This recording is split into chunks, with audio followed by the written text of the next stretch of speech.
Welcome back to part 2 of our journey through the fascinating history of America. If you're new to the channel, welcome. Be sure to subscribe, like this video, and turn on notifications. Your support helps us continue creating in-depth history content, and we truly appreciate every single one of you.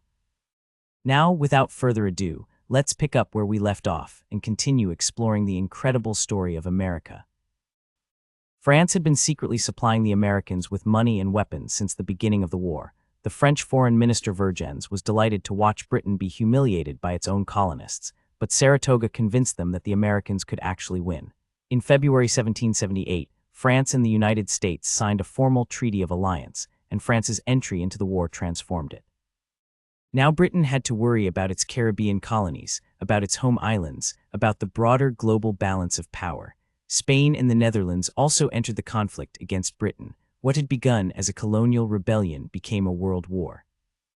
The American struggle was not confined to the battlefield between soldiers. It was a brutal, vicious civil war as well. About a third of colonists were loyalists, people who remained loyal to the crown, and the conflict between patriots and loyalists produced atrocities on both sides, particularly in the South, where the war took on the character of a neighbor-against-neighbor bloodbath. Thousands of enslaved people seized the opportunity of the war's chaos to run for freedom, many of them responding to British proclamations that offered freedom to any enslaved person who escaped from a patriot owner and served with the British forces. The promises Britain made to Black Americans during the Revolution, and the ways in which those promises were kept and broken, is a story that deserves far more attention than it typically gets. By 1780 and 1781, the British had shifted their main operations to the South. They seized Savannah and Charleston, and for a time it seemed like the South might be lost to the Patriots. But the British strategy of using loyalist militias to hold conquered territory generated a brutal counterinsurgency. Leaders like Francis Marion, the Swamp Fox, used guerrilla tactics to keep resistance alive. The Battle of Cowpens in January 1781 was a devastating American victory that effectively destroyed a major British force under the notorious Banastre Tarleton. The end came faster than anyone expected. In the fall of 1781, a British army under Lord Cornwallis was maneuvered into a trap at Yorktown, Virginia. A French naval fleet defeated a British fleet trying to relieve Cornwallis, cutting off his escape by sea. Washington, in a remarkable feat of strategic deception, raced his army south from New York. On October 19, 1781, Cornwallis surrendered his army of about 8,000 men. It was the last major land battle of the Revolutionary War. The Treaty of Paris, signed in September 1783, gave the United States its independence, recognized its borders from the Atlantic to the Mississippi River, and closed one of the most improbable chapters in the history of human governance. A group of colonies had defeated the greatest military power in the world and established a new kind of nation, one based not on hereditary monarchy, but on the radical proposition that governments derive their just powers from the consent of the governed.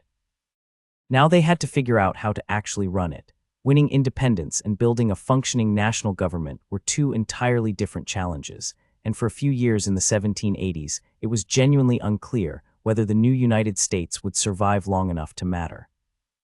The first Constitution of the United States, the Articles of Confederation, was a disaster. Written during the Revolution by men who were terrified of concentrated power after their experience with the British Crown, it created a national government so weak as to be nearly useless. Congress could not tax. It could not regulate commerce between states. It could not compel states to honor their financial obligations. Each state had one vote regardless of size.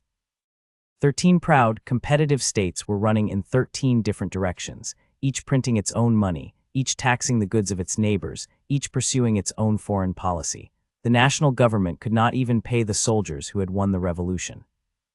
The crisis came to a head in 1786 and 1787, when a debt crisis in Massachusetts sparked a rebellion. Farmers in western Massachusetts, crushed by debt and facing the loss of their land, took up arms under the leadership of a Revolutionary War veteran named Daniel Shays. Shays' rebellion was ultimately suppressed, but it sent a shock of alarm through the political leadership of the new nation. If the government couldn't keep order, couldn't pay its debts, couldn't hold the states together, what was the point? In the summer of 1787, 55 delegates gathered in Philadelphia for what was officially described as a convention to revise the Articles of Confederation. What it actually became was a complete refounding of the American government. For 4 months, working in sweltering secrecy behind closed doors, These men, the most distinguished political talent in America, including Washington, Madison, Hamilton, Franklin, and many others, argued, compromised, threatened, and negotiated their way to a document that would become the oldest written national constitution still in use anywhere on earth. The Philadelphia Convention was not a gathering of saints. It was a gathering of practical politicians, many of them slave owners, all of them men of property, trying to design a government that could actually function while protecting their own interests and those of their states.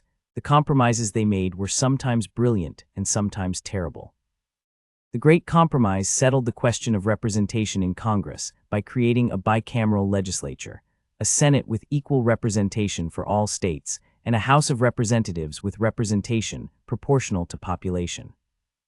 The Three-Fifths Compromise, one of the most shameful deals in American political history, counted enslaved people as three-fifths of a person for the purpose of apportioning representation, giving slave states more power in Congress while not acknowledging the humanity of the enslaved. The Electoral College was created as a compromise between those who wanted Congress to choose the president and those who wanted a direct popular vote. The new Constitution created a genuinely powerful national government with the authority to tax, to regulate commerce, to conduct foreign policy, to raise an army. It established three branches, legislative, executive, and judicial, with an elaborate system of checks and balances designed to prevent any one branch from dominating the others. And crucially, it included a mechanism for ratification and amendment that would allow the document to evolve over time. Ratification was a fierce battle. Anti-Federalists, led by figures like Patrick Henry, George Mason, and Richard Henry Lee, argued that the new Constitution was a dangerous consolidation of power that would destroy the liberties the Revolution had won. The Federalists, led by Hamilton, Madison, and Jay, fought back with a series of brilliant essays that we know as the Federalist Papers, still the most sophisticated analysis of the American constitutional system ever written. Ratification succeeded, but the Anti-Federalists extracted a crucial promise. The new government would immediately add a Bill of Rights, explicit protections for individual liberties, to the Constitution. True to their word, the first Congress drafted and sent to the states 10 amendments that became the Bill of Rights in 1791. Freedom of speech, press, religion, assembly, the right to bear arms, protection against unreasonable searches and seizures, due process of law, the right to a jury trial. These amendments have defined American liberty for more than 2 centuries. George Washington was unanimously elected as the first president of the United States, the only person in American history to win the presidency with 100% of the Electoral College vote, and he did it twice. Washington understood that everything he did as president was setting a precedent that would shape the office for generations. He was the first, and everything he did was the first time it had ever been done. He established the cabinet system, the practice of giving a State of the Union address, the 2-term tradition. And most importantly, when his second term ended, he voluntarily gave up power, an act so extraordinary in the context of world history that it shocked European observers who assumed he would make himself king. Washington's administration faced immediate tests. Hamilton, as Secretary of the Treasury, proposed an ambitious financial program, assuming the state's Revolutionary War debts, establishing a national bank, using tariffs to protect American manufacturing, that was visionary and deeply controversial. Jefferson and Madison opposed it furiously, seeing it as a dangerous concentration of financial power that favored Northern commercial interests over Southern agricultural ones.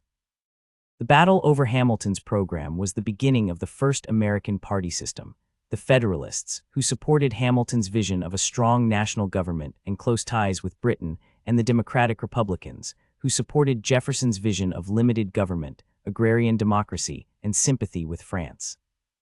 The French Revolution, which had broken out in 1789 and soon descended into the Terror, and then the Napoleonic Wars, put American foreign policy under enormous strain. France was America's ally, and the revolution seemed at first to be inspired by American ideals.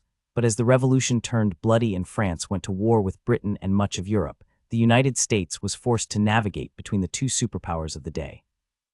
Washington's farewell address, another one of the most important documents in American political history, warned against permanent foreign alliances and urged Americans to put national unity above factional and regional loyalty.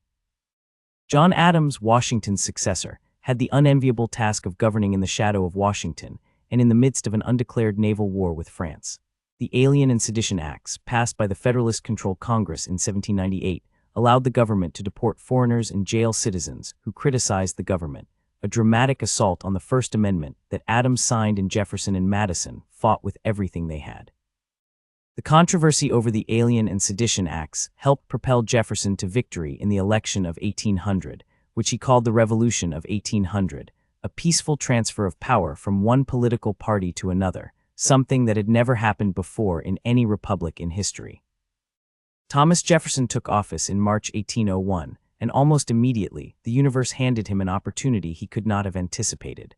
Napoleon Bonaparte, having acquired the Louisiana Territory from Spain, found himself in need of cash to fund his European wars, and his slave colonies in the Caribbean were in revolt. He offered to sell the entire Louisiana Territory, nearly 828,000 square miles of land stretching from New Orleans to the Rocky Mountains, to the United States for $15 million.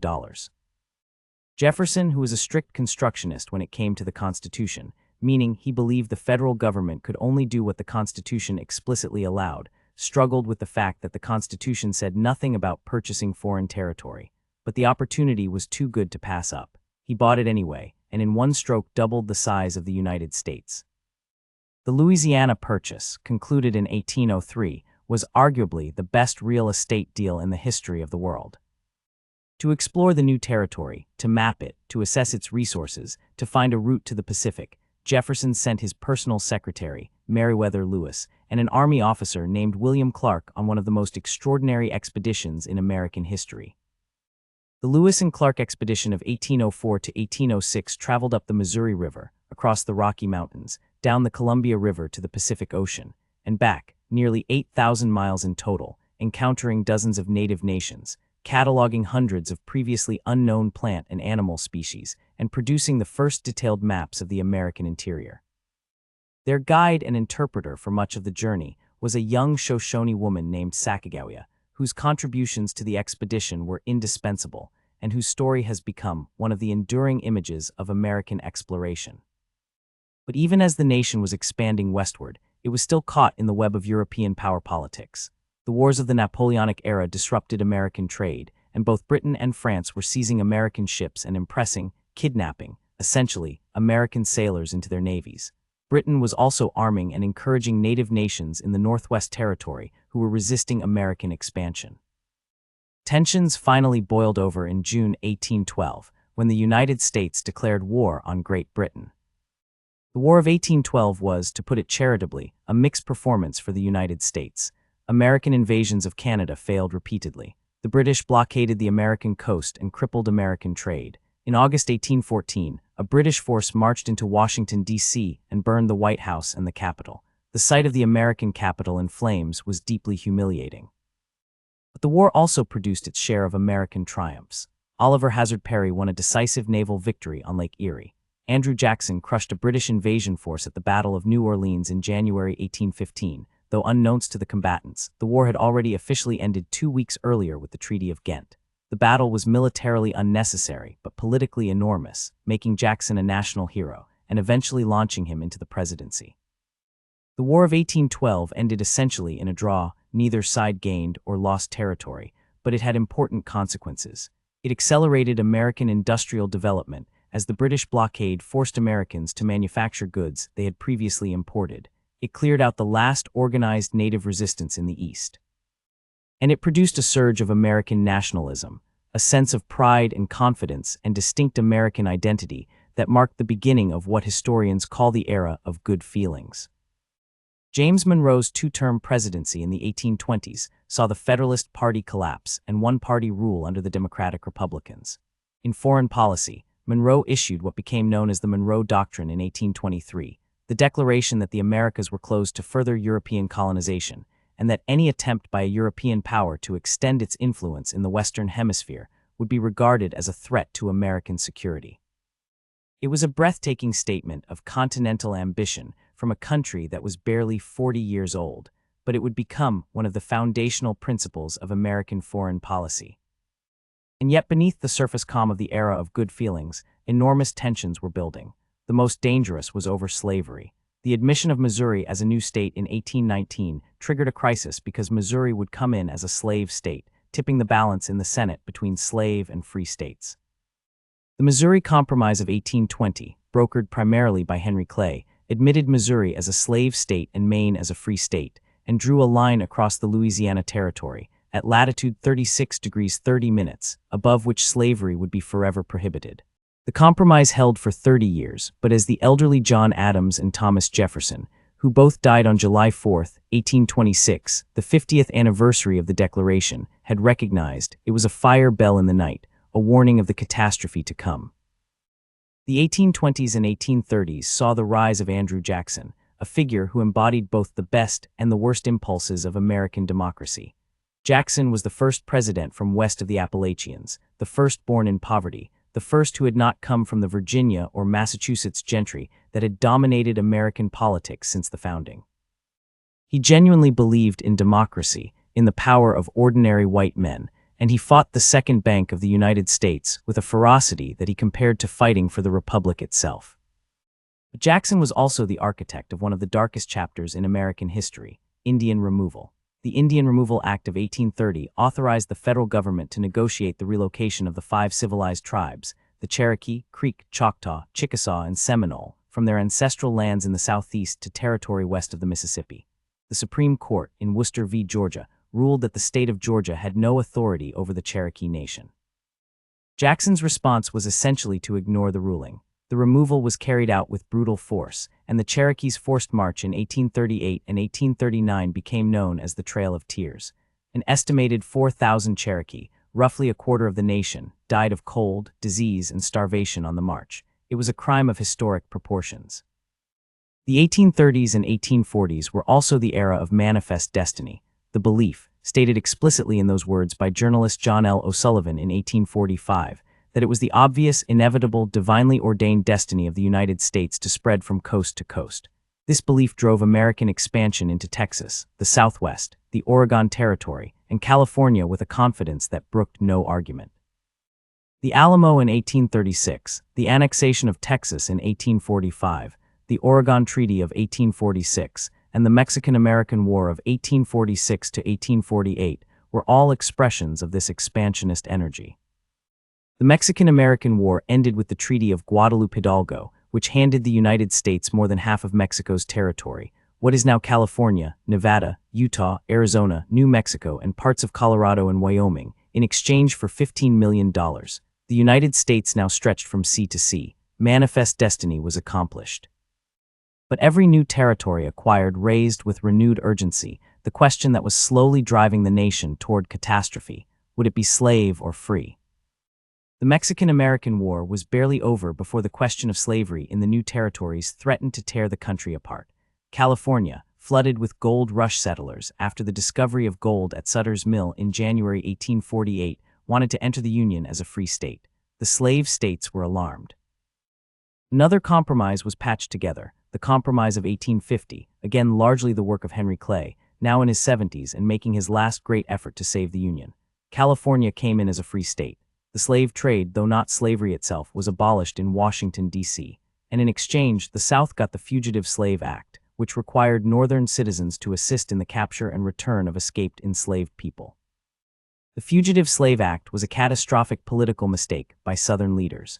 Nothing did more to radicalize Northern opinion against slavery than the sight of federal marshals dragging people through the streets of Boston to be returned to bondage. Northern juries refused to convict people who helped escape slaves. Northern legislatures passed personal liberty laws to obstruct the Fugitive Slave Act. The moral argument against slavery, which abolitionists like Frederick Douglass, Sojourner Truth, William Lloyd Garrison, and Harriet Beecher Stowe had been making for decades, suddenly had a new urgency and reach. Harriet Beecher Stowe published Uncle Tom's Cabin in 1852, a novel about the horrors of slavery that became the best-selling novel of the 19th century. When Abraham Lincoln met Stowe during the Civil War, he allegedly called her the little lady who started this big war. That was an exaggeration, but not a wild one. The Kansas-Nebraska Act of 1854, pushed through Congress by Senator Stephen Douglas of Illinois, repealed the Missouri Compromise line and replaced it with the doctrine of popular sovereignty, the idea that the settlers of each territory would vote to decide whether to allow slavery. The practical result was a savage guerrilla war in Kansas between pro-slavery and anti-slavery settlers, Bleeding Kansas, as it was called, that previewed the horror of the Civil War. Pro-slavery forces sacked the town of Lawrence. An abolitionist fanatic named John Brown led a retaliatory massacre at Potawatomi Creek, hacking 5 pro-slavery settlers to death with broadswords. The Kansas-Nebraska Act also destroyed the Whig Party and gave birth to a new one. The Republican Party, founded in 1854, was a coalition of former Whigs, Free Soilers, and anti-slavery Democrats united by opposition to the extension of slavery into the territories. It was not, initially, an abolitionist party. Most Republicans were content to leave slavery where it existed while stopping its spread, but the logic of their position was moving toward confrontation. The Supreme Court made things dramatically worse in 1857 with the Dred Scott decision. Dred Scott was an enslaved man who had lived with his owner in free territory for years and sued for his freedom on those grounds. Chief Justice Roger Taney, writing for the majority, ruled not only against Scott, but issued a sweeping ruling that declared enslaved people were not citizens and had no rights under the Constitution, that Congress had never had the authority to ban slavery from the territories, and that the Missouri Compromise had been unconstitutional from the start. The decision was politically explosive. It was everything the Republicans had been warning about slave power, using the judiciary to impose slavery everywhere. In 1858, a series of debates between Abraham Lincoln and Stephen Douglas for an Illinois Senate seat attracted national attention and introduced Lincoln to the country. Lincoln was a self-made man, born in a log cabin in Kentucky, raised in poverty on the Indiana and Illinois frontier, largely self-educated, who had taught himself law by firelight and built a successful legal career through sheer intelligence and hard work. His debates with Douglas were some of the most substantive public discussions of slavery and democratic theory ever conducted in American political life, and they established Lincoln as a major national figure. John Brown came back in 1859 with an even more dramatic act. He led a small band of followers, black and white, in a raid on the federal arsenal at Harper's Ferry, Virginia, intending to seize weapons and spark a massive slave uprising. The raid failed. Brown was captured, tried, and hanged. His last statement was a prophecy. I, John Brown, am now quite certain that the crimes of this guilty land will never be purged away but with blood. He was right. In November 1860, Abraham Lincoln won the presidential election on a Republican platform, pledging to stop the spread of slavery into the territories. He won without carrying a single Southern state. Before he was even inaugurated, 7 Southern states had seceded from the Union and formed the Confederate States of America. On April 12, 1861, Confederate forces opened fire on Fort Sumter in Charleston Harbor, and the Civil War began. The Civil War was the most catastrophic event in American history. More Americans died in those 4 years than in all other American wars combined. It destroyed an entire economic and social order. It redefined the meaning of American citizenship, and it answered, definitively and permanently, the question of whether the United States was a collection of sovereign states that could leave the Union at will, or one nation, indivisible. The Union had enormous advantages: a larger population, far more industrial capacity, a functioning navy, and control of most of the financial and manufacturing resources of the country. The Confederacy had advantages too. It was fighting a defensive war on its own territory. It had some of the most talented military officers in the nation, and it had cotton, the crop that much of the British and French textile industry depended on, which Confederate leaders hoped would bring European intervention on their side. The war began with both sides expecting a quick, decisive outcome. The Union sent an army toward Richmond, the Confederate capital, expecting to crush the rebellion in a single battle. At Bull Run in July 1861, the Confederates under P.G.T. Beauregard and Thomas Stonewall Jackson shattered the Union advance and sent Union soldiers and the Washington civilians who had come out to watch fleeing back to the capital in chaos. There would be no quick end to this war. Both sides mobilized for a long struggle. The Union blockaded southern ports, strangling Confederate trade. The Confederacy drafted its men into service. The war was brutal, grinding, and extraordinarily costly in human lives. In the West, a Union general named Ulysses S. Grant made his mark with a series of victories, Fort Donelson, Shiloh, Vicksburg, that were decisive in securing the Mississippi River Valley and splitting the Confederacy in two. Grant was unlike most Union generals who showed a frustrating tendency to be overly cautious, to maneuver rather than fight, to avoid the decisive engagement that could end the war. Grant fought. He took losses. He kept going. Lincoln famously said of him that he couldn't spare the man, he fights. In the East, the Confederate Army of Northern Virginia under Robert E. Lee was one of the most formidable military forces of the century. Lee and his brilliant corps commander Stonewall Jackson humiliated a succession of Union generals, McClellan, Pope, Burnside, Hooker, in engagements that became legends of audacious generalship. At Chancellorsville in May 1863, Lee and Jackson, outnumbered 2-1, produced a masterpiece of military maneuver that crushed the Union Army of the Potomac. But Stonewall Jackson was accidentally shot by his own men in the confusion and died of pneumonia days later. Lee would never quite replace him. In the middle of this military struggle, Lincoln made the decision that transformed the meaning of the war. On January 1, 1863, the Emancipation Proclamation went into effect, declaring that all enslaved people in states in rebellion against the United States were, by the authority of the Commander-in-Chief, free. The proclamation was a military order, not a moral declaration. It only applied to Confederate-held territory, not to the border states still in the Union, but its moral and political meaning was enormous. The war was now explicitly a war for human freedom. And it opened the door for black men to serve in the Union Army, which they did by the hundreds of thousands, fighting with extraordinary courage and proving in blood and sacrifice that they were not only deserving of freedom, but capable of defending it. The summer of 1863 was the turning point of the war. Lee invaded Pennsylvania in a bold gamble to win a decisive victory on Northern soil and force Lincoln to negotiate. At a crossroads town called Gettysburg, the Union Army of the Potomac under General George Meade met him. Over 3 days in early July, July 1st, 2nd, and 3rd, the two armies fought the bloodiest battle on American soil. On the third day, Lee sent some 12,000 Confederate troops in a frontal assault across open ground against entrenched Union positions on Cemetery Ridge, an attack known as Pickett's Charge. It was magnificent and it was catastrophic. The Confederate charge broke. Lee retreated. He would never again have the strength to launch such an offensive operation. The same day, July 4th, Grant accepted the surrender of Vicksburg and gained control of the Mississippi River. In 4 days, the fate of the war was essentially decided, though the killing would continue for nearly 2 more years. Lincoln went to Gettysburg in November 1863 to dedicate a military cemetery, and he gave a speech that lasted less than 3 minutes and has never been forgotten.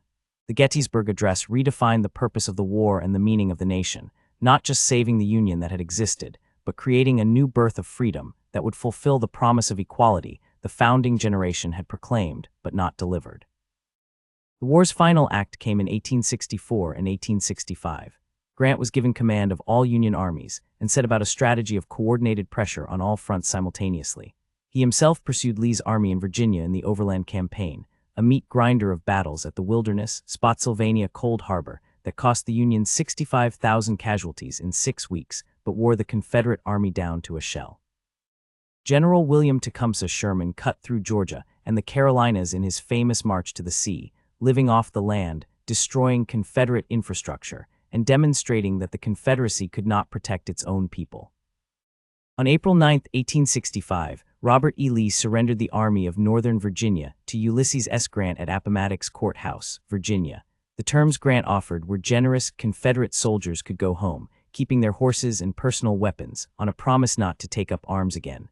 The war was over. 5 days later, Abraham Lincoln was shot in the head by the actor and Confederate sympathizer John Wilkes Booth while attending a performance at Ford's Theater in Washington, D.C. He died the next morning, April 15, 1865, becoming the first American president to be assassinated. The nation that he had fought to preserve and redefine was plunged into grief, and the question of how to reconstruct the shattered South and integrate 4 million newly freed people into American society was left to his successor. The period after the Civil War, Reconstruction, was one of the most consequential and most misunderstood periods in American history. For a brief, extraordinary moment, the United States came closer to living up to its founding ideals than it had ever been before. Black men voted, held office, served in state legislatures and in Congress. Schools were built across the South for black children and adults. New constitutional amendments, the 13th abolishing slavery, the 14th guaranteeing equal protection and due process, the 15th guaranteeing the right to vote, were added to the Constitution. But the promise of Reconstruction was violently dismantled. White supremacist terrorist organizations, the Ku Klux Klan, the White League, the Red Shirts launched campaigns of murder, intimidation, and racial violence across the South, systematically destroying black political power through terror. Northern Republicans, exhausted by years of war and distracted by economic opportunities, gradually lost the will to enforce Reconstruction with federal power. The Compromise of 1877, in which Rutherford Hayes was awarded the disputed 1876 presidential election in exchange for withdrawing the last federal troops from the South, effectively ended Reconstruction. What followed was a century of terror and oppression for Black Americans in the South. Jim Crow laws, named after a demeaning minstrel character, imposed racial segregation in every aspect of public life. Poll taxes, literacy tests, grandfather clauses, and outright violence stripped Black men of the vote they had been guaranteed by the 15th Amendment. Lynching, the extrajudicial murder of Black people, usually by hanging, often carried out as public spectacles, became a tool of racial control that claimed thousands of lives. The Supreme Court's 1896 decision in Plessy v. Ferguson gave constitutional blessing to segregation, establishing the separate but equal doctrine that would stand for nearly 60 years. Meanwhile, the United States was being transformed by industrialization at a speed and scale that was staggering. The completion of the Transcontinental Railroad in 1869, when the Central Pacific, building east from California, and the Union Pacific, building west from Omaha, met at Promontory Summit in Utah, tied the nation together and opened the West to massive settlement and economic exploitation. The railroads made everything else possible: the cattle drives, the mining booms, the wheat farms of the Great Plains. The Gilded Age, the term coined by Mark Twain for the era of spectacular wealth and spectacular inequality that characterized the last decades of the 19th century, produced industrial titans of almost incomprehensible wealth and power. John D. Rockefeller built the Standard Oil Company into a monopoly that controlled 90% of American oil refining. Andrew Carnegie dominated the steel industry. J.P. Morgan controlled an empire of railroads and banks that gave him more financial power than most governments.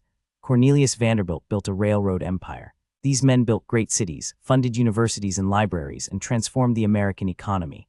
They also crushed competition, corrupted governments, and exploited workers with a ruthlessness that generated labor strife, social tension, and eventually a powerful political backlash. The workers pushed back. The Great Railroad Strike of 1877 shut down much of the country's rail network and was suppressed with federal troops. The Homestead Strike of 1892 and the Pullman Strike of 1894 were broken with similar violence. But the labor movement was growing, and with it came new political ideas: socialism, anarchism, and the more moderate progressivism that would reshape American politics in the coming century. The settling of the American West during this era, romanticized in popular culture, brutal in reality, completed the dispossession of native peoples. The discovery of gold and silver in the Rocky Mountains, the extinction of the vast bison herds that the Plains nations depended on, the systematic military campaigns of the Indian Wars, and the federal policy of forcing native people onto reservations destroyed the last independent native nations of the interior. The massacre at Wounded Knee in December 1890, in which cavalry soldiers killed at least 250 Lakota men, women, and children, is often cited as the final act of the Indian Wars. The Dawes Act of 1887 tried to dissolve tribal ownership of reservation land and force native people into individual farming homesteads, a policy of forced assimilation that destroyed traditional culture while also stripping native nations of millions of acres of land. The boarding school system forcibly removed native children from their families and communities and prohibited them from speaking their languages or practicing their cultures in an explicit attempt to destroy indigenous identity. These policies amounted to a cultural genocide, the consequences of which persist in native communities to this day. As the 19th century closed, the United States turned its expansionist energy outward. The Spanish-American War of 1898, triggered by the explosion of the USS Maine in Havana Harbor and fueled by sensationalist yellow journalism, lasted only about 4 months and ended with Spain ceding Cuba, Puerto Rico, Guam, and the Philippines to the United States. America now had an overseas empire. The young Theodore Roosevelt charged up San Juan Hill with his Rough Riders and became a national hero. And a new question arose: what kind of country would America be in the new century? Theodore Roosevelt came to the presidency in 1901, at 42, the youngest president in American history, through the back door of assassination.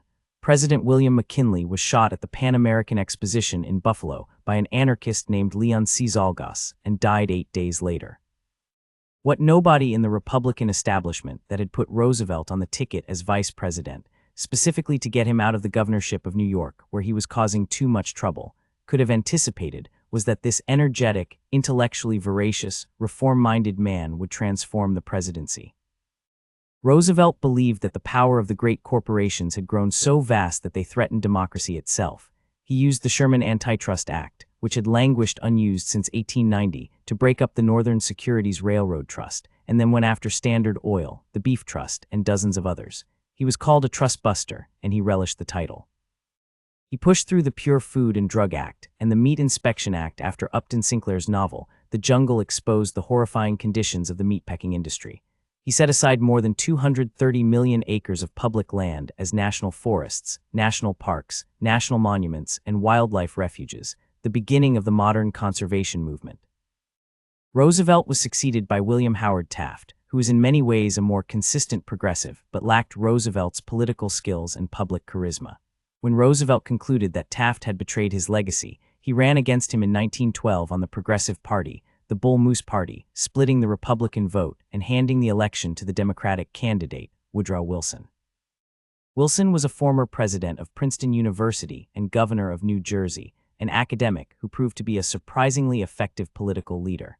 His New Freedom program reduced tariffs, established the Federal Reserve System to give the government more control over the money supply, strengthened antitrust enforcement, and created the Federal Trade Commission. The 16th Amendment, establishing a federal income tax, and the 17th Amendment, providing for the direct election of senators, were both ratified during his term, significant expansions of democratic governance. The Progressive era also saw the intensification of the women's suffrage movement. Women had been fighting for the right to vote since the Seneca Falls Convention of 1848, led by Elizabeth Cady Stanton and Lucretia Mott. After decades of organizing, lobbying, marching, and enduring arrest and force-feeding when they went on hunger strikes in prison, the 19th Amendment was ratified in 1920, finally giving women the right to vote. It was a triumph 60 years in the making. But the dominant event of Wilson's presidency was the Great War that had broken out in Europe in 1914. World War I began as a Balkan crisis, the assassination of Archduke Franz Ferdinand of Austria-Hungary by a Serbian nationalist in Sarajevo, and exploded into a continent-wide catastrophe as the system of alliances and mobilization plans, built up over decades, snapped into action with terrible mechanical efficiency.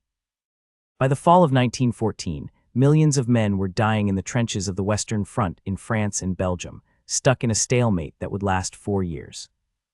Wilson kept the United States out of the war for a while. His 1916 re-election campaign ran on the slogan, "He kept us out of war," but German submarine warfare, which made no distinction between military and civilian ships, was sinking American vessels and killing American citizens. The final straws were the resumption of unrestricted submarine warfare in February 1917, and the Zimmermann Telegram, a German proposal to Mexico that it join the war on Germany's side in exchange for help recovering Texas, New Mexico, and Arizona. Wilson asked Congress for a declaration of war in April 1917, and it was granted. 2 million American troops arrived in France in time to provide the decisive additional weight that broke the German army's last offensive in the summer of 1918. The armistice of November 11, 1918, the 11th hour of the 11th day of the 11th month, ended the killing. 10 million soldiers were dead, empires had collapsed, the map of Europe had been redrawn, and Woodrow Wilson arrived at the Paris Peace Conference believing that he could create a new world order based on national self-determination, open diplomacy, freedom of the seas, and a League of Nations that would prevent future wars.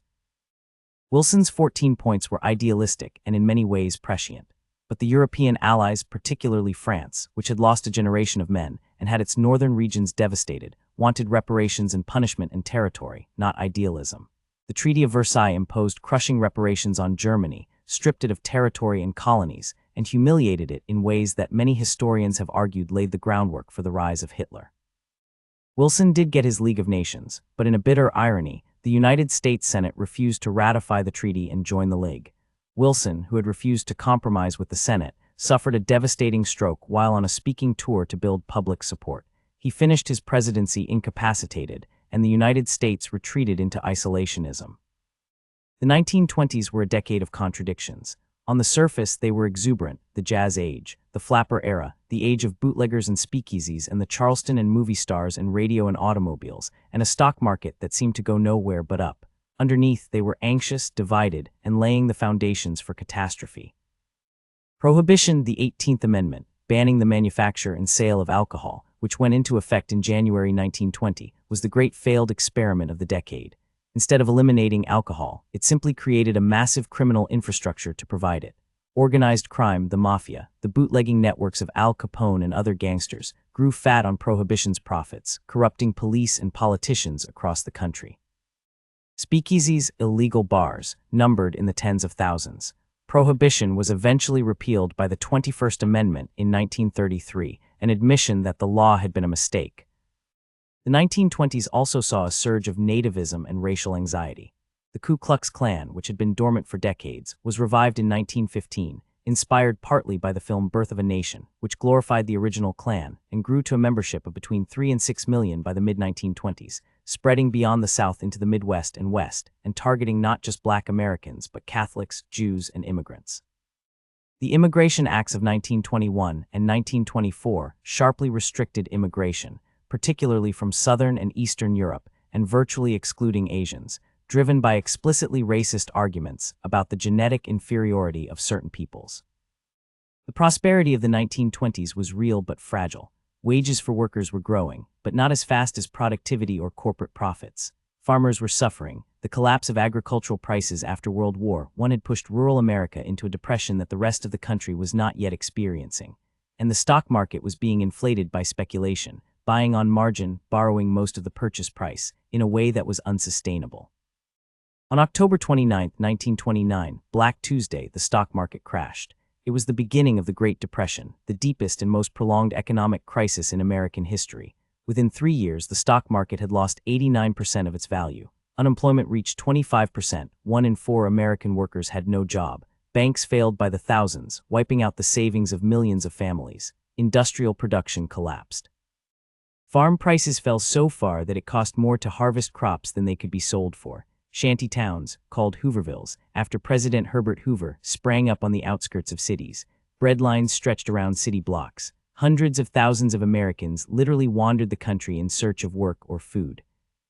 Hoover's response, which was actually more activist than the stereotype of him as a do-nothing president suggests, was inadequate to the scale of the crisis. He balanced the budget, raised tariffs, and believed that federal direct relief would undermine the moral character of the American people. The economy continued to deteriorate. In November 1932, the American people elected Franklin Delano Roosevelt in a landslide. FDR was a patrician, a Hudson Valley aristocrat, a fifth cousin of Theodore Roosevelt, a man who had been crippled by polio in 1921 and had spent 11 years fighting his way back to political life with a determination that his admirers saw as the central fact of his character. He did not come to the presidency with a detailed plan. What he had was a willingness to try things, to experiment, to use the power of the federal government in ways that had never been tried before. The first 100 days of the Roosevelt administration were a burst of legislative activity without precedent in American history. Banks were closed temporarily to stop the panic, and then reopened on sounder footing. The New Deal took shape. The Civilian Conservation Corps put young men to work in national parks and forests. The Works Progress Administration employed millions in building roads, bridges, schools, post offices, and public buildings, and also put artists, writers, and musicians to work documenting American culture. The Agricultural Adjustment Act tried to raise farm prices by reducing production. The National Recovery Administration tried to stabilize prices and wages. The Tennessee Valley Authority brought electricity and economic development to one of the poorest regions of the country. The Glass-Steagall Act separated commercial and investment banking and created the Federal Deposit Insurance Corporation, guaranteeing bank deposits and effectively ending bank runs. The New Deal was enormously controversial. Conservatives denounced it as socialism, a government takeover of private enterprise. The Supreme Court struck down several of its programs as unconstitutional. Roosevelt, re-elected in 1936 by an even larger landslide, tried to pack the court with additional justices who would support his programs, a gambit that failed and damaged his political standing, but ultimately led the court to become more deferential to New Deal legislation. The New Deal did not end the Depression. Unemployment was still above 15% when World War II began, but it changed the relationship between the American government and the American people forever, establishing the principle that the federal government had a responsibility to protect citizens from the worst consequences of economic catastrophe. In September 1939, Adolf Hitler's Germany invaded Poland, and the Second World War began in Europe. It was the result of 2 decades of failure, the failure of the Versailles Peace, the failure of Weimar democracy in Germany, the failure of the Western powers to stand up to Hitler's aggression, and most fundamentally the failure of humanity to learn the lessons of the First Catastrophic World War. The world was about to descend into the most destructive conflict in human history. Roosevelt, watching the rise of fascism in Europe and Asia with deep alarm, tried to move the United States toward greater involvement despite intense isolationist resistance at home. The Lend-Lease Act of 1941 allowed the United States to supply Britain, which was fighting alone after the fall of France in June 1940, with enormous quantities of weapons and supplies in exchange for deferred payment. American naval vessels were escorting British convoys in the Atlantic and engaging in undeclared war with German submarines. The United States was effectively a non-belligerent ally of Britain by the time the event that brought America fully into the war occurred. On the morning of December 7, 1941, a Sunday, the Japanese Imperial Navy launched a surprise attack on the American naval base at Pearl Harbor, Hawaii. In less than 2 hours, 2,403 Americans were killed, 1,178 were wounded, and the Pacific Fleet had been devastated, 8 battleships sunk or damaged, hundreds of aircraft destroyed. The next day, Roosevelt addressed Congress and the nation. Yesterday, December 7, 1941, a date which will live in infamy, the United States of America was suddenly and deliberately attacked. Congress declared war on Japan. Germany and Italy declared war on the United States, completing America's entry into the global conflict. The United States mobilized for total war with staggering speed and effectiveness. Within months, the American industrial machine, the arsenal of democracy, as Roosevelt had called it, was producing weapons and military equipment at a rate that the Axis powers could not match. 16 million Americans served in the military during the war. Women entered the workforce in enormous numbers, immortalized in the cultural image of Rosie the Riveter, taking jobs in factories, shipyards, and offices that had previously been exclusively male. One of the darkest chapters of the home front was the forced relocation and internment of 120,000 Japanese Americans, 2/3 of them American citizens, into camps in remote inland areas, ordered by Roosevelt in February 1942 in response to fear of sabotage and espionage. The internment was driven by racial prejudice as much as any genuine security concern. German Americans and Italian Americans were not subjected to mass internment, and it has been recognized as one of the most egregious violations of civil liberties in American history. The Supreme Court, in Korematsu v. United States, 1944, shamefully upheld the internment. Congress formally apologized and paid reparations to survivors in 1988. In the Pacific, the war turned at the Battle of Midway in June 1942, when American forces, having broken the Japanese naval code, ambushed and sank 4 Japanese fleet carriers, the core of the force that had attacked Pearl Harbor. From that point, the United States was on the offensive in the Pacific, fighting its way island by island across the ocean in some of the most brutal combat of the war: Guadalcanal, Tarawa, Peleliu, Iwo Jima, Okinawa, at terrible cost to both sides. In Europe, the turning point came in North Africa, and then Italy, where American and British forces drove the Germans out, providing a foothold for the invasion of continental Europe. On June 6, 1944, D-Day, the largest amphibious invasion in history, landed on the beaches of Normandy in Nazi-occupied France. Under the supreme command of General Dwight D. Eisenhower, nearly 160,000 Allied troops crossed the English Channel on the first day, suffering enormous casualties on the beaches, particularly at Omaha Beach, but establishing a foothold that could not be dislodged. Within weeks, the Allies had broken out of Normandy and were racing across France. Paris was liberated in August. By December, Allied forces were pressing against the German border.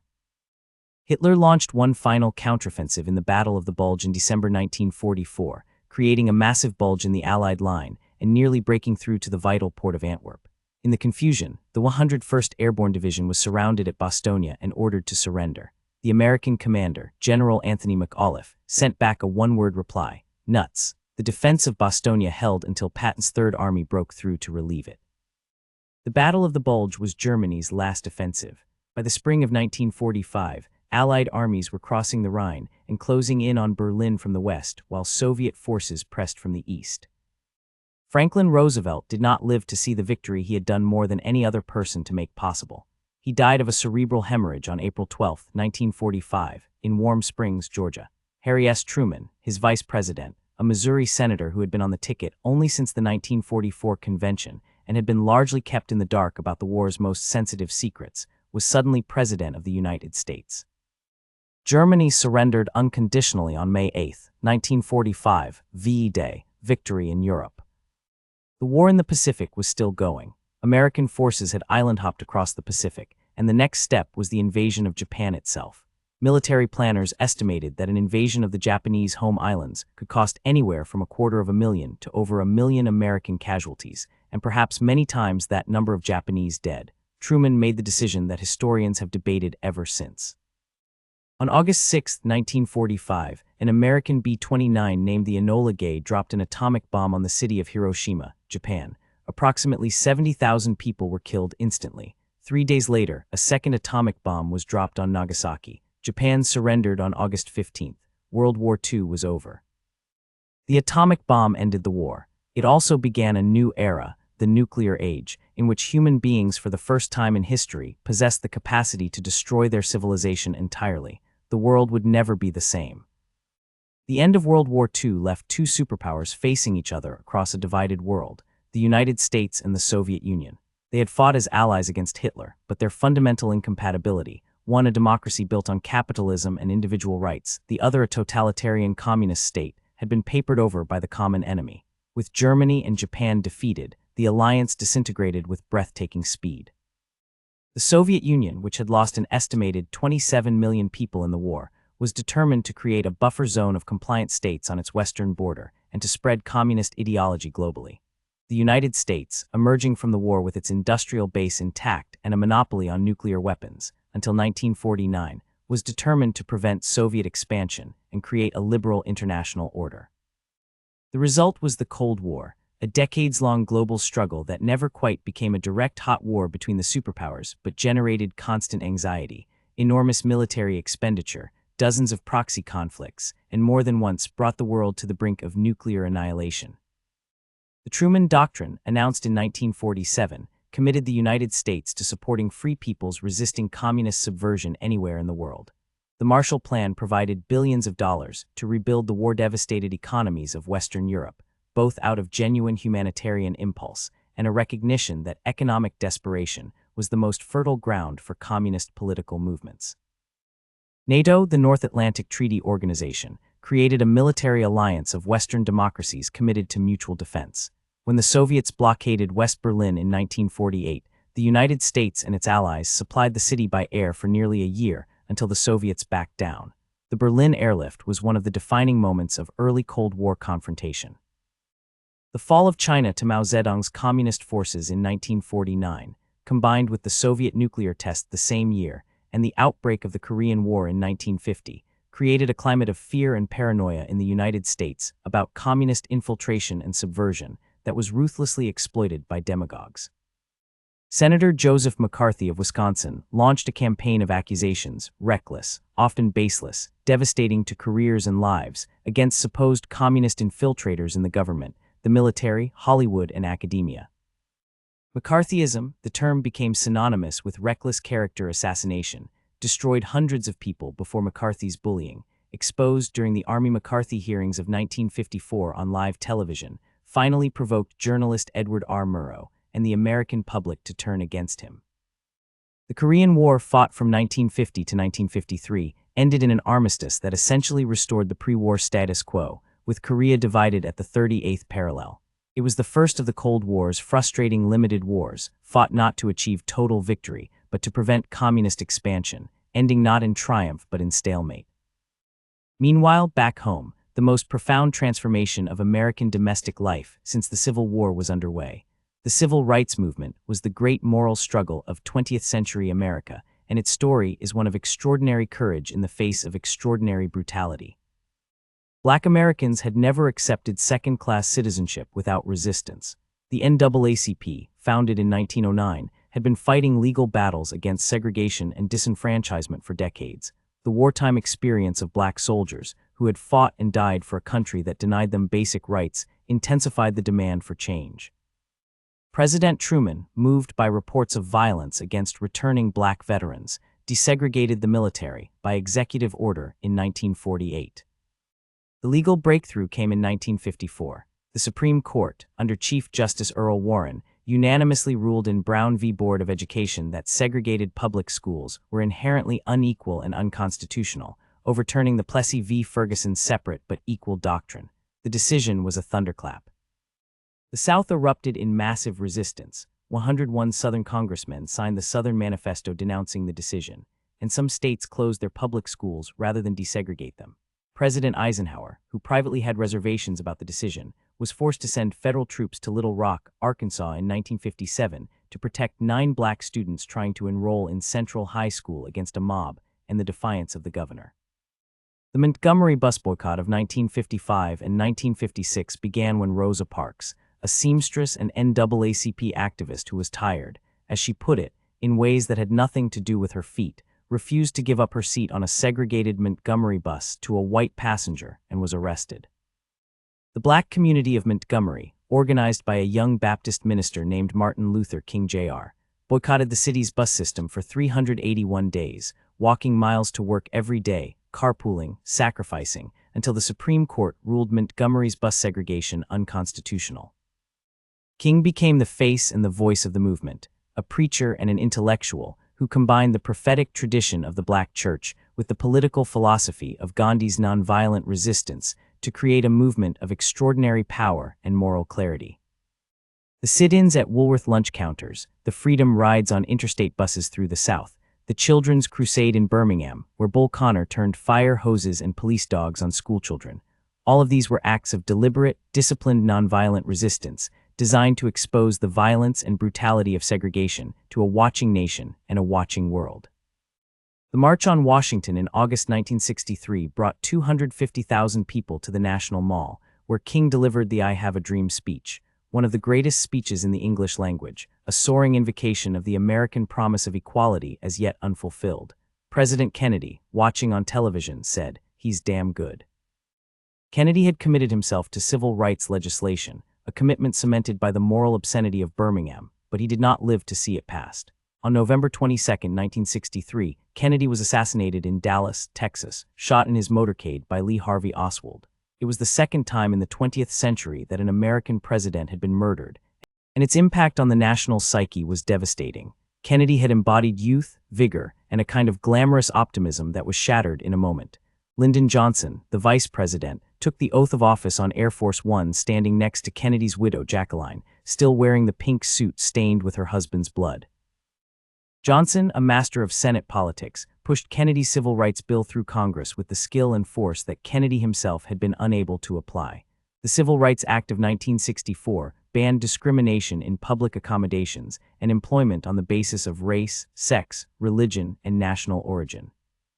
The Voting Rights Act of 1965, passed in the wake of the televised brutality of Bloody Sunday in Selma, Alabama, when state troopers attacked peaceful marchers on the Edmund Pettus Bridge with clubs and tear gas, outlawed discriminatory voting practices and transformed Southern politics by finally enabling black voters to exercise the right guaranteed by the 15th Amendment nearly a century before.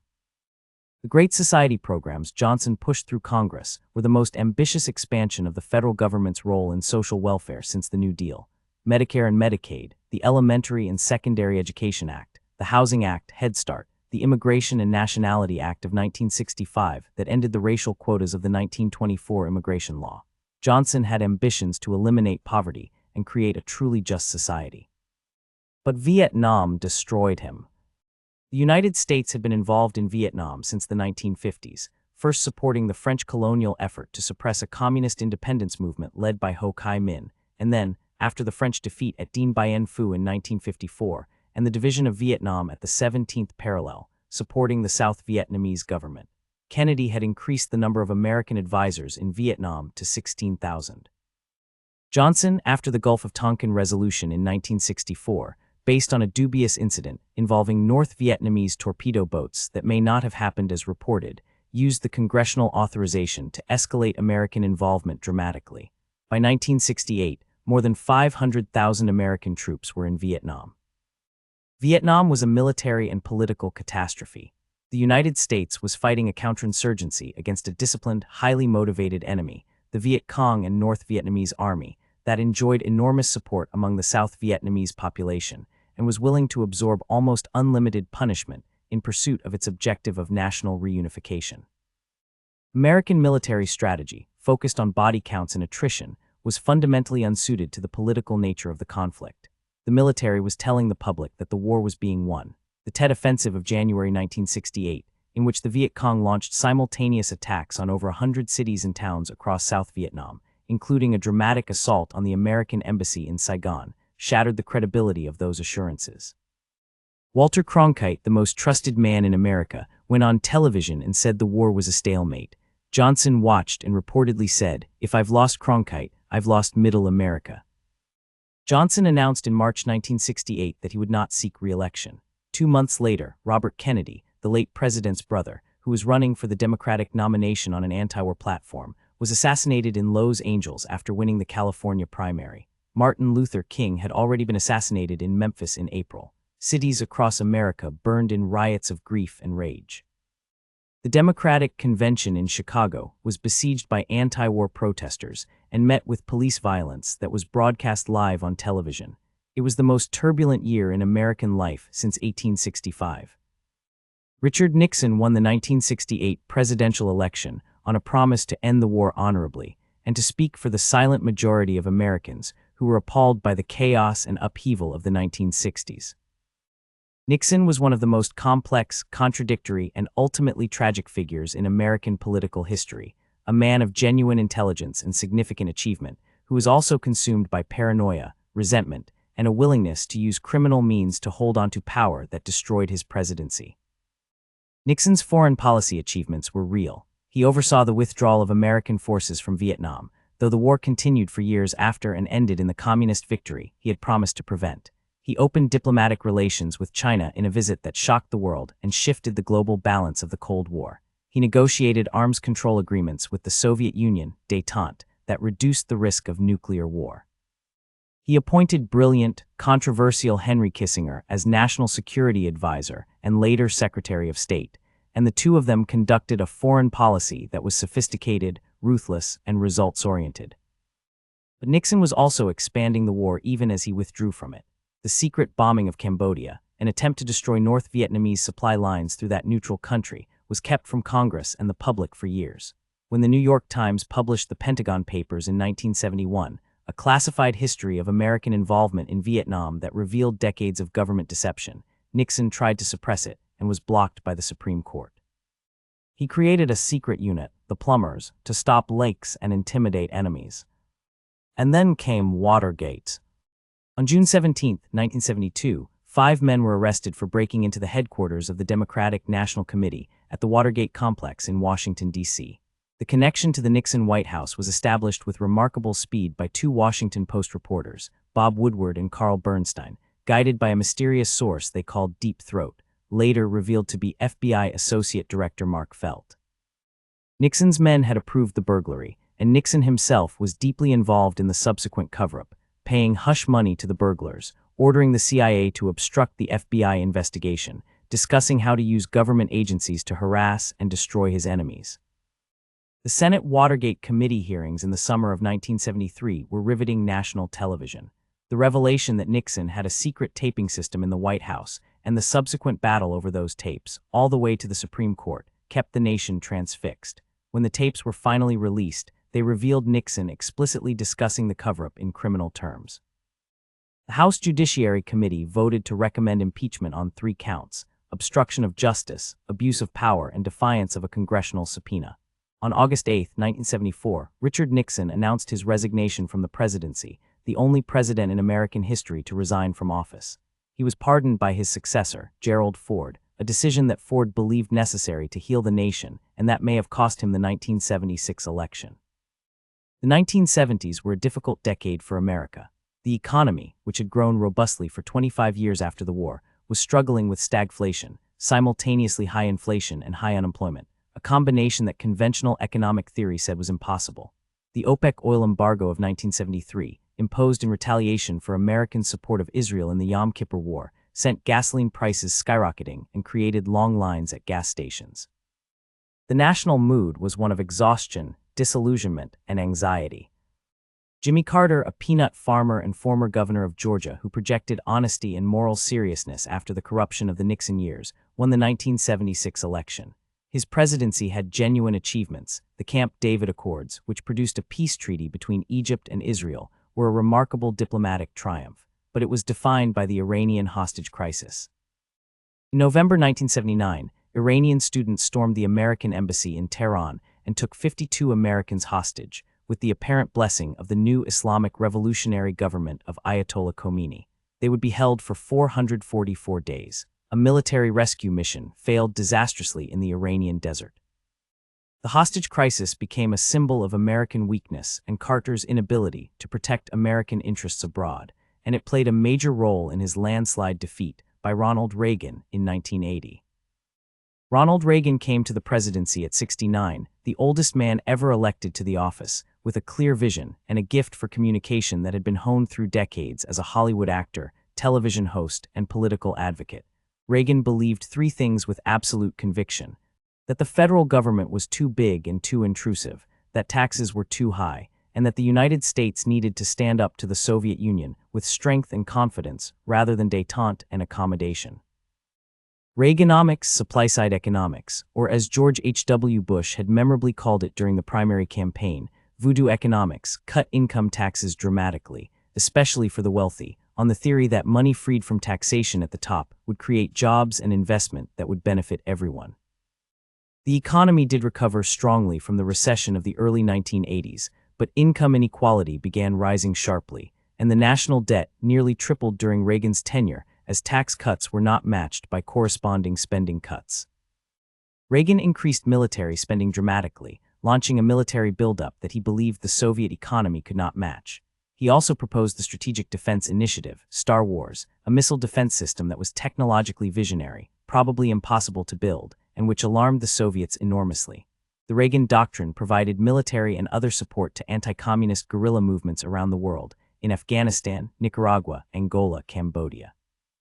The Iran-Contra affair, which nearly brought down his presidency in his second term, revealed that administration officials had secretly sold weapons to Iran, the country that had held American hostages, and used the proceeds to illegally fund the Nicaraguan Contras, circumventing a congressional ban. But the great event of the Reagan years, and indeed of the entire Cold War era, was the collapse of the Soviet Union. Mikhail Gorbachev, who became Soviet leader in 1985, introduced policies of glasnost, openness, and perestroika, restructuring, in an attempt to reform the Soviet system. The reforms unleashed forces that Gorbachev could not control. Nationalism in the Soviet republics, democratic movements in Eastern Europe, the economic bankruptcy of the command economy, all of these accelerated into a cascade of events that nobody predicted. On November 9, 1989, the Berlin Wall fell. East and West Germany were reunified in 1990. One by one, the communist governments of Eastern Europe collapsed in Poland, in Hungary, in Czechoslovakia, in Romania. And on December 25, 1991, the Soviet Union itself was dissolved. The Cold War was over. The United States had won, at least by the most obvious measure. And the world was now, for the first time in decades, without the defining bipolar struggle that had shaped everything. George H.W. Bush, Reagan's successor, managed the end of the Cold War with considerable skill, unifying Germany without triggering a Soviet backlash and assembling a remarkable international coalition to reverse Iraq's invasion of Kuwait in the Gulf War of 1991. The Gulf War was a military triumph. Coalition forces drove Iraq out of Kuwait in a 100-hour ground campaign, but Bush deliberately stopped short of marching to Baghdad and removing Saddam Hussein, a decision that would have consequences a decade later. Bill Clinton, a Rhodes Scholar and Yale Law graduate from a small town in Arkansas, was the first baby boomer president and the first Democrat to win the White House in 12 years. He was extraordinarily gifted politically, brilliant, empathetic, and possessed of an almost supernatural ability to connect with people. He was also deeply flawed, in ways that would eventually consume his presidency. The Clinton years were a period of extraordinary economic prosperity, driven in large part by the technological revolution of the Internet. The World Wide Web, developed by Tim Berners-Lee and released to the public in 1991, was transforming commerce, communication, and culture at a speed that was almost incomprehensible. The dot-com boom sent the stock market to record heights. Unemployment fell to 4%, its lowest rate in decades. The federal budget moved from deficit to surplus for the first time in a generation. Clinton's domestic agenda was ambitious but often frustrated.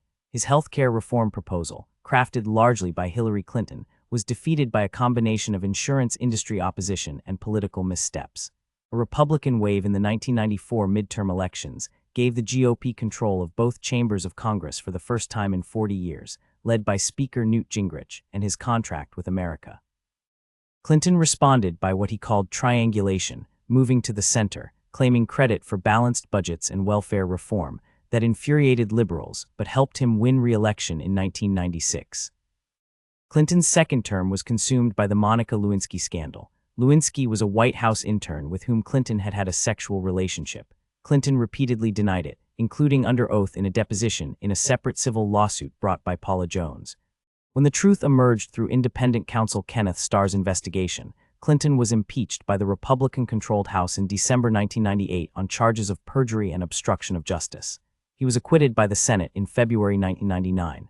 It was only the second presidential impeachment in American history, and like the first, Andrew Johnson's in 1868, it ended in acquittal. The Clinton foreign policy record was mixed. The administration was slow to respond to the genocide in Rwanda in 1994, in which approximately 800,000 people, mostly Tutsi, were killed in 100 days, while the international community largely watched. Intervention in Haiti, Bosnia, and Kosovo had more positive outcomes. And the threat of terrorism, specifically from al-Qaeda, the Islamic extremist organization led by Osama bin Laden, was growing, as demonstrated by the 1993 World Trade Center bombing, the 1996 Khobar Towers attack, the 1998 embassy bombings in Kenya and Tanzania, and the 2000 attack on the USS Cole. The full horror of what al-Qaeda was capable of would not become clear until it was almost too late to comprehend. The presidential election of 2000 was one of the most extraordinary in American history. Democratic Vice President Al Gore and Republican Texas Governor George W. Bush fought to a virtual tie. The outcome hinged on Florida, where the margin was so close, ultimately about 537 votes out of 6 million cast, that it triggered automatic recounts. For 36 days, the nation watched the spectacle of hanging chads, butterfly ballots, and legal battles at every level of the court system. The Supreme Court, in a 5-4 decision in Bush v. Gore, stopped the Florida recount, effectively handing the election to Bush. Gore accepted the ruling and conceded, placing the peaceful transfer of power above his own claim to the presidency. Bush took office in January 2001. On the morning of September 11, 2001, 19 al-Qaeda terrorists hijacked 4 commercial airplanes. 2 planes were flown into the Twin Towers of the World Trade Center in New York City. 1 plane was flown into the Pentagon in Washington, D.C. The 4th plane, United Flight 93, was crashed into a field in Shanksville, Pennsylvania, after passengers learned what was happening and fought back against the hijackers in an act of extraordinary courage that prevented what was almost certainly intended to be an attack on either the White House or the Capitol. In total, 2,977 people were killed, the deadliest terrorist attack in American history, and the deadliest attack on American soil since Pearl Harbor. The world changed on September 11th. The attacks were met with an outpouring of international solidarity. Francis Lamond declared, "We are all Americans." President Bush stood in the rubble at Ground Zero and told first responders through a bullhorn that the people who knocked these buildings down will hear all of us soon. Congress passed the authorization for use of military force against the perpetrators and those who harbored them. The Patriot Act expanded government surveillance powers dramatically. The Department of Homeland Security was created. Airport security was transformed overnight. America was going to war. In October 2001, American and coalition forces invaded Afghanistan, where the Taliban government had provided sanctuary for al-Qaeda. The Taliban were quickly driven from power, but Osama bin Laden escaped into the Pakistani tribal regions. A new Afghan government was established, and the United States committed to a nation-building project that would last 20 years. In 2003, the Bush administration made the decision that would define his presidency and cast a long shadow over American foreign policy for decades: the invasion of Iraq. The publicly stated rationale was that Saddam Hussein possessed weapons of mass destruction and had connections to al-Qaeda. The weapons of mass destruction were not found; they did not exist. The connection to al-Qaeda was not established; it was not real. Saddam was deposed and eventually captured and executed, but the Iraq War unleashed sectarian violence that destabilized the entire region, cost more than 4,000 American lives, and perhaps 100,000 or more Iraqi civilian lives, and gave rise to the Islamic State (ISIS), which would terrorize the Middle East and inspire terrorist attacks around the world for years to come. Hurricane Katrina struck the Gulf Coast in August 2005 and exposed the failures of American emergency management in brutal clarity when the levees protecting New Orleans failed and flooded much of the city. The federal government's slow, inadequate response, encapsulated in Bush's praise of his FEMA director, Brownie, "You're doing a heck of a job," as the city drowned, became a symbol of governmental dysfunction. The financial crisis of 2008 was the worst economic collapse since the Great Depression. Decades of deregulation, reckless mortgage lending, and the creation of complex financial instruments based on those mortgages had built a house of cards.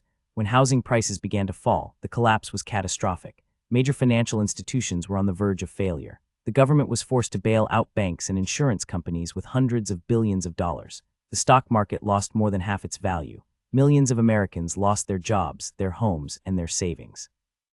The financial crisis provided the backdrop for one of the most historic elections in American history. In November 2008, Barack Obama, a first-term senator from Illinois, the son of a Kenyan economist and a Kansas woman, raised in Hawaii and Indonesia, a graduate of Harvard Law School who had worked as a community organizer on the south side of Chicago, was elected the 44th President of the United States and the first African American to hold that office. His election was genuinely historic, 143 years after the end of slavery, 43 years after the Voting Rights Act, and his victory speech in Grant Park in Chicago moved millions to tears. Obama's presidency was defined by the Affordable Care Act, Obamacare, the most significant expansion of American healthcare since Medicare and Medicaid, which extended health insurance coverage to about 20 million previously uninsured Americans.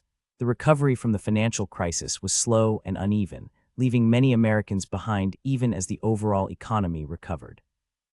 Obama ordered the raid that killed Osama bin Laden in May 2011, a moment of cathartic satisfaction for a nation still haunted by 9/11. His presidency was also marked by intense partisan polarization, the rise of the Tea Party movement, and the birth of what would become the era of social media politics. In 2016, the political landscape was shattered again when Donald Trump, a real estate developer and television personality with no prior political experience, won the Republican presidential nomination and then defeated former Secretary of State Hillary Clinton in the general election, in one of the most stunning upsets in American political history. Trump's presidency was turbulent from the first day to the last: 2 impeachments, a global pandemic, social uprisings, a contested election, and on January 6, 2021, an assault on the United States Capitol by a mob of his supporters attempting to stop the certification of his electoral defeat. It was the first time since the War of 1812 that the Capitol had been breached by hostile forces. Joe Biden, the 46th president, took office on January 20, 2021, in a ceremony held under the shadow of the January 6th attack and the COVID-19 pandemic that had killed, by that point, more than 400,000 Americans. Biden promised unity and competence and guided the nation through the vaccine rollout that ended the acute phase of the pandemic. His administration also ended the 20-year war in Afghanistan in a chaotic withdrawal that left many questioning American credibility and the fate of those left behind. And then, in 2024, Donald Trump was elected again, becoming only the second person in American history to win non-consecutive terms in the presidency, the first being Grover Cleveland in 1892. The nation entered 2025 deeply divided, arguing about the same questions it had always argued about: the proper role of government, the meaning of equality, the obligations of citizenship, the relationship between individual liberty and the common good, and the question of what kind of country America truly is and what kind it ought to be. And that is the entire history of the United States of America, from the first footprints in the snow of Beringia to the present day, from the cliff dwellings of the ancestral Pueblones to the skyscrapers of Manhattan, from the Mayflower to the moon landing, from the shot heard round the world to the explosion heard around the world above Hiroshima. From the founding paradox of a nation proclaiming all men created equal while holding 400,000 people in chains, to a black president taking the oath of office on the steps of a building partly constructed by enslaved labor. It is an improbable story. It is a contradictory story. It is a story of people who built something extraordinary while doing terrible things, and then were forced by the logic of their own ideals to reckon with those terrible things, and are still reckoning with them today. The American story is not finished. It is not resolved. It is still being argued and written and fought over and dreamed about by 330 million people who are, whatever their differences, participants in the most consequential democratic experiment in the history of human civilization. The story of America is the story of an idea, the wild, unreasonable, stubbornly persistent idea that ordinary people are capable of governing themselves, that human